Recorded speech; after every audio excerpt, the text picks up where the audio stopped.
मेरो प्रतिस्पर्धा म आफैसँग हो। मैले म आफैलाई जित्नु छ। हिजोभन्दा केही आज सकारात्मक गर्नु छ। बितेका समयभन्दा आउने पल र बाँचिरहेको समयलाई थप सुन्दर बनाउनु छ। हरेक मानिसहरू अरूसँगको प्रतिस्पर्धाका लागि दौडिरहेका हुन्छन्, कुदिरहेका हुन्छन्, तर वास्तवमा आफूले आफ्नै लागि प्रतिस्पर्धा गर्नुभन्दा ठुलो सफलता अरू छैन। किनकि तपाईँ हिजोभन्दा आज र आजभन्दा भोलि केही सकारात्मक बन्न चाहनुहुन्छ अथवा केही आफूले बाँच्दै गरेको समयलाई सकारात्मक बनाउन चाहनुहुन्छ, सुन्दर बनाउन चाहनुहुन्छ भने अरू कसैसँगको प्रतिस्पर्धा हुँदै होइन।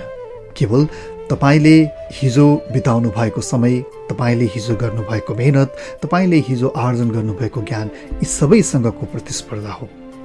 आफू आफैमा बितेको समयभन्दा बाँचिरहेको समय र आउने समय थप सकारात्मक, सुन्दर र सृजनशील बनाउनु नै सायद मान्छेको जीवनको सफलताको एउटा आधार हो जस्तो लाग्छ।